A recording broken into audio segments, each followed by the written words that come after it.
இந்த தேர்தலில் நான் போட்டியிடுவதாக இல்லை, என் கட்சியும் எப்படித்தான். ஆனால் இந்த கூட்டணிக்கு எங்களுடைய எல்லா ஒத்துழைப்பும் இருக்கும். இது பதவிக்கான விஷயமே அல்ல, நாட்டுக்கான விஷயம் என்பதனால் நான் எங்கு கை குலுக்க வேண்டுமோ அங்கு கை குலுக்கி இருக்கிறேன். நான் எங்கு கை குலுக்க வேண்டுமோ அங்கு கை குலுக்கி இருக்கிறேன்.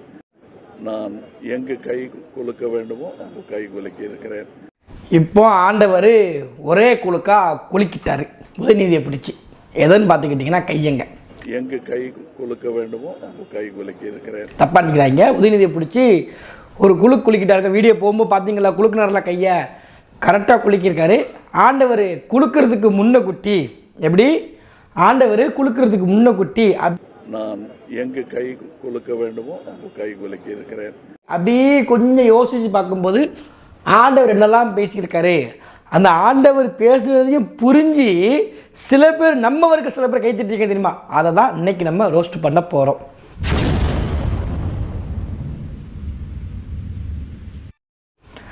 அதாவது எல்லாருக்கும் தெரிஞ்சிருச்சு, கமலஹாசன் அவர்கள் ஒத்த சீட்டு ராஜ்யசபாவில் ஒரு சீட்டு அவர் நிற்க போகிறாரு. 2025ஆம் ஆண்டு நடைபெற உள்ள மாநிலங்களவை அதாவது ராஜ்யசபா தேர்தலில் மக்கள் நீதி மையத்திற்கு ஒரு இடம் ஒதுக்கீடு செய்வதெனவும் முடிவு செய்யப்பட்டுள்ளது. அந்த நிற்க போகிறதுனால இந்த வரக்கூடிய நாடாளுமன்ற தேர்தலில் திமுக கூட்டணிக்கு வந்து ஆதரவு கொடுத்துருக்காங்க. இதில் ஆதரவு என்னென்னு பார்த்துக்கிட்டிங்கன்னா, அவர் தேர்தல் நிற்க மாட்டாராம்மா, அவர் கட்சியும் நிற்காதம்மா, நேரடியாக அவர் வந்து ராஜ்யசபாவுக்கு பேர்தாரர் வந்து. இதில் பெரிய கேலி கூத்து என்னன்னா, நிற்காத கட்சிக்கு 2024 இந்த தேர்தல் ஆணையை வந்து சின்னத்தை ஒதுக்கி கொடுத்துருக்கு.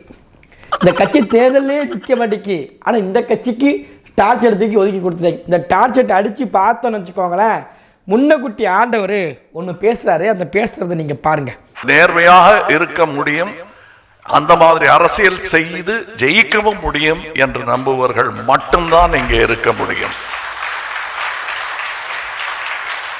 அதில் சற்றே அவநம்பிக்கை இருந்தாலும் இன்னும் சில நொடிகளில் அந்த கதவு திறக்கும்.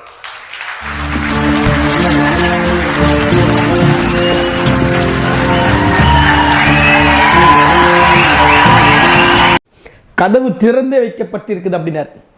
இந்த கஷ்டம் வந்து யாருக்கும் கொடுக்கக்கூடாது, யாருக்கே தொண்டர்களுக்கு, பத்மபிரியாவுக்கு, இல்லை அந்த கட்சியில் வந்து கோவை சார்ந்த மருத்துவர் ஒருத்தர் போன நம்ம கார்த்திகை பாண்டின்னு நினைக்கிறேன், அவருக்கு இந்த மாதிரி யாருக்குமே கொடுக்கக்கூடாது என்கின்ற நல்ல எண்ணத்தில் கமலஹாசன் அவர்கள் நீங்கள் முன்னாடி போங்களா, பின்னாடி நானே வருகிறேன்னு சொல்லி திறக்கப்பட்ட கதவுல அவரே போயிட்டார். அந்த ஊழியருக்கா திரும்ப இவர் ஒருத்தர் நம்பி கதவு திறந்துருக்கு. இந்த கதவு திறக்கும் போது எல்லாம் எந்திரிச்சிருக்காங்க, எல்லாம் அப்படியே சாகா ஊழலை பற்றி பேசிக்கிற தலைவர் அப்படி பேசும்போது, ஆண்டவர் பேசும்போது நம்ம யாரும் போக நினச்சிட்டு இருந்தாங்க. ஆனால் ஆண்டவர் அங்கிட்டாங்க ஓடி போயிட்டார் முதல் ஆளாக. இப்போ உள்ளே மாட்டிக்கிட்டு யார் இருந்தாலும் கதவு திறந்துருமோ ஒருத்தன் அவன் மாட்டிக்கிட்டான். அவன் தான் இருக்கிறது இழிச்சவன், ஈனாவான் அவன் தான். இப்போ இந்த மாதிரி விட்டுருக்காரு. என்ன கட்சி ஆரம்பிக்கும் போதே நம்ம ஒரு குழுக்கலாம் பாருங்க, அந்த குழுக்கு பெரிய குழுக்கு, அந்த குழுக்களை வந்து ரியாக்ஷனோட பண்ணலாம், அப்படிப்பட்ட குழுக்கிருப்பார். நான் எங்கு கை குலுக்க வேண்டுமோ அங்கு கை குலுக்கி இருக்கிறேன். ஊழல் கட்சிகளாக நீங்கள் குறிப்பிட்டுள்ள கட்சிகளும் அதை சார்ந்த கட்சிகளுடனும் நாம் கூட்டணி வைக்க மாட்டோம் என்று நீங்கள் பகிரங்கமாக அறிவிப்பீர்களா? அரிஸ்டா போச்சு அப்படின்னு சொல்லி ஆண்டவர் அறிவிச்சாங்க. அப்போ அங்கே உள்ள அடிமைகள் என்ன பண்ணு ஓ அப்படின்னு கத்துறாங்களா? இப்போ பாருங்க நடக்கிறத பாருங்க. ஆனால் ஆண்டவர் குலுக்கிறதுக்கு முன்ன கூட்டி இதெல்லாம் வந்து ஆண்டவர் உதயனா பிடிச்சி கையை குலுக்கிறதுக்கு முன்ன குட்டி இப்படிலாம் சவுடால் விட்டு பேசிகிட்டு இருக்காரு.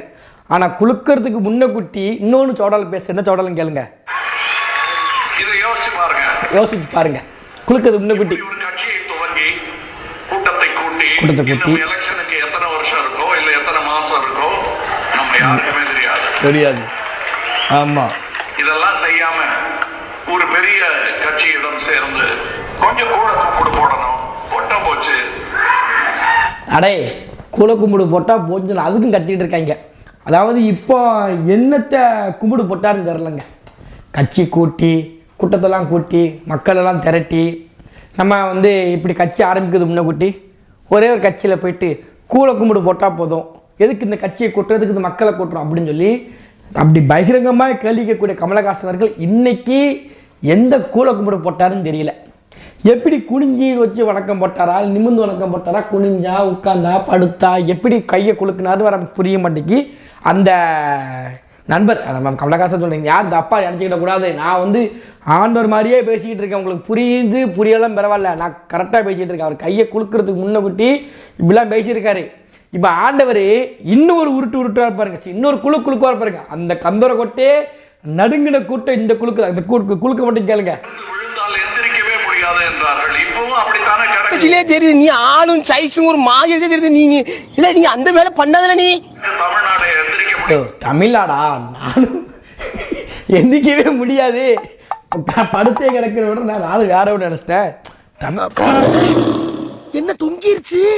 ஏய் ஏய் டாமி எந்திரி. ஏய் தமிழ்நாட சொல்றாரு ஆண்டவர் வந்து. சரி நம்ம மைண்ட் வேற எங்கேயோ போயிருச்சு. சரி ஆண்டவரே நீங்க நினைச்சு தப்பா நினைச்சுக்கிறாங்க, வாங்க அடுத்து ஒன்று பேச, அடுத்து ஒன்று சொல்லுங்க கேட்குறேன்.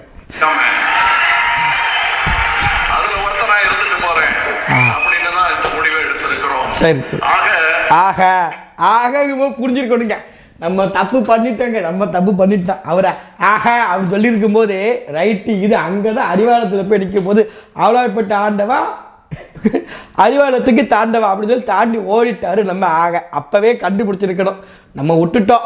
இது எங்கே நிற்க போகுது, இந்த பம்பரை சுற்றி எங்கே நிற்க போகுது, கயிறு எங்கே நிற்க போகுது, முளைக்குச்சி எங்கே நிற்க போகுதுன்னு முன்னாடியே தெரிஞ்சிருச்சா எங்களுக்கு. இது இவன் பாடு கஞ்சி எடுப்ப லூசுப்பைய யாரு இவன் யாருக்கு அவன் ஆண்டவரை சொல்கிறேன், அவன் ஒரு லூசுப்பைய அவன் பாடு பேசிட்டு போவான், கடைசிங்க வரப்போற நம்பிக்கையில் தான் விட்டாய்க்க போல இருக்கு. சரி ஆண்டவர் சொல்கிற கேட்போம், ஜாலியாக இருக்கு. கையவர்களோட கூட்டணி வைக்க மாட்டோம். எந்த கையவர்கள்? திமுக போன்ற கையவர்களோட கூட்டணி வைக்க மாட்டோம். அப்போ குலுக்கிறதுக்கு முன்னக்கூட்டி பேசினார், குலுக்கிறதுக்கு முன்னக்கூட்டி இப்போ குளிக்கிட்டார். இப்போ குளிக்கிட்டாருன்னா வந்துடணும்லா, குலுக்கிட்டாருன்னா கூட்டணிக்கு வந்துடணும். புரியுதா உங்களுக்கு? கூட்டணிக்கு போயிட்டார். ரெண்டாவது குலுக்கிறத கேளுங்க.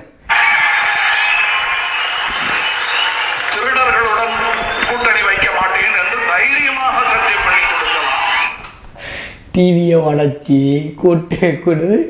குடும்ப சண்டைன்னு சொல்லி நல்லா இருக்க ரிமோட்டை உடச்சி டிவியே உடச்சி அந்த கலைஞரின் மகனாக இருக்கக்கூடிய நான் சொல்லுகிறேன்,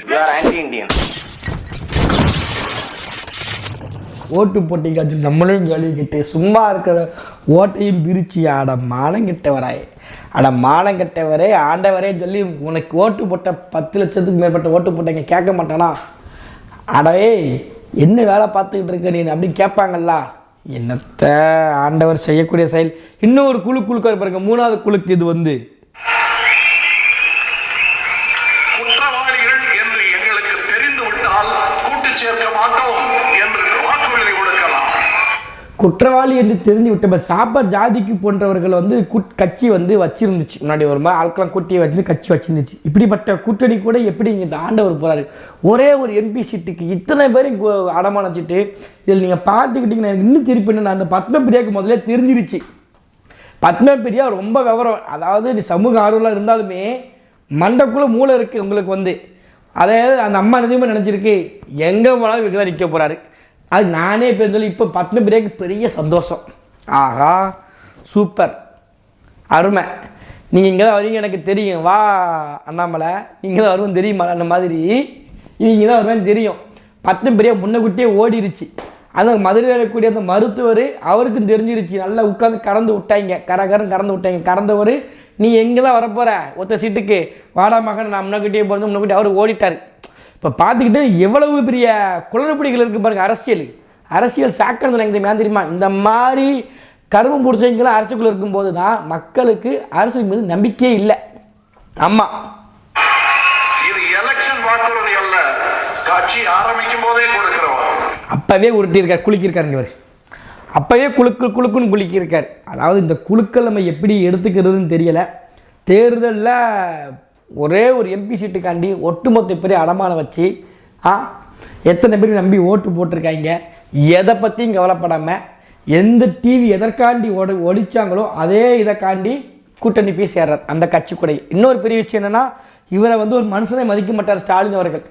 தக்கலைவை பார்த்தீங்களா, நான் இங்கே அரசியல் பேசிக்கிட்டு இருக்கேன் அப்படிங்கிற அவர் வந்து அப்படி இருக்கும்போது கமலஹாசனோட நிலைமையை பார்க்கும்போது அது கட்சி மானஸ்தங்களாம் தேடி பார்த்தா பெரிய வருத்தம் தான், சிரிப்பு தான். இந்த மக்கள் இது ஒரு கட்சி, இது தொடங்கி வச்சு களத்தில் வந்து ஓட்டையும் பிரித்து நாசமாக ஆக்கி நாம் தமிழர் கட்சி அங்கே இருக்கிற கட்சியாக மாறி இருக்கு. இந்த மாதிரி கல்சடை உள்ளே வந்து புகுந்து ஓட்டையும் பிரித்து கடைசி திமுக அறிவாலயத்தில் போய் தாண்டதற்கு தான் இந்த ஆழ்வார்பேட்டை குதின்னு குதிச்சிருக்கு. இந்த குலுக்கிறதுக்கு நீங்கள் குலுக்காமலே இருந்திருக்கலாம். சரி, ஆண்டவர் குலுக்கிய குலுக்கு யாருக்கு நன்மை தரும்? உதயநிதி ஸ்டாலினுக்கு நன்மை தருமா, இல்லை திமுக கூட்டணிக்கு நன்மை தருமா? இந்த குலுக்கை பற்றி நீங்கள் என்ன நினைக்கிறீங்க அப்படிங்கிறத மறக்காமல் கமெண்ட் செக்ஷனில் கமெண்ட் பண்ணுங்கள். நான் எங்கு கை குலுக்க வேண்டுமோ அங்கு கை குலுக்கி இருக்கிறேன். எனக்கு இந்த குலுக்கு வந்து புதுசாக தான் இருக்குது. நம்ம ஆண்டவர் இப்படி பண்ணுவார் எதிர்பார்க்கல, ஆனால் செய்வார் நமக்கு தெரியும். பார்த்தீங்களா, கமலஹாசன் வீடியோ பேச நம்மளே கமலஹாசன் மாறிடுவோம். ஏன் பேசுகிறது நமக்கும் புரியாது, பார்க்குற உங்களுக்கும் புரியும். ஏன் இது ஆண்டவர் எபிசோடு அப்படி தான் போகும், கண்டுவிடாதீங்க, அப்படி தான் இருக்கும். அவரை பற்றி பேசும்போது நம்மளும் பைத்தியக்காரனாயிருவோம். ஆனால் அவரே ஒரு பைத்தியத்தை பற்றி பேசும்போது நம்மளும் பைத்தியமாயிடுவோம். நல்லா நடிக்கிற அதெல்லாம் ஏற்றுக்கிடுவோம். ஆனால் அரசு பற்றி ஒரு கோமாளிக்கு கோமாளி, இந்த கோமாளி வச்சு நம்ம வந்து கரை சேர வேண்டிய இந்த கோமாளியை வச்சு தமிழ்நாட்டுக்குள்ளே வந்து ஐயோ பைத்தியக்காரத்தை மாட்டிக்கிட்டு அண்ணன் சொன்ன மாதிரி பைத்தியக்காரத்தை மாட்டிக்கிட்டு இவங்க வாரத்தை. சரி, கமலஹாசன் குலுக்க நீங்கள் எப்படிப்பா நினைக்கிறீங்க அப்படிங்கிறத நீங்கள் வந்து மறக்காமல் கமெண்ட்ஸில் பண்ணுங்கள். இந்த குலுக்கு நல்ல குலுக்கு தான், சரியாக தான் குலுக்கியிருக்காரு. அவர் வந்து உதயநிதி ஸ்டாலினை பார்த்து குலுக்கு திமுக தலைவர் ஸ்டாலினை பார்த்து குலுக்கு சரியான குலுக்கு தான் அப்படின்னு நினச்சிங்கன்னா உங்களுக்கு அடுத்து வந்து நாங்கள் வரவேற்கிறேன். அடுத்த ஒரு யார் குலுக்குறா, யார் என்ன உருட்டுறாங்கிறது பொறுத்து இருந்து பார்ப்போம். நன்றி, வணக்கம்.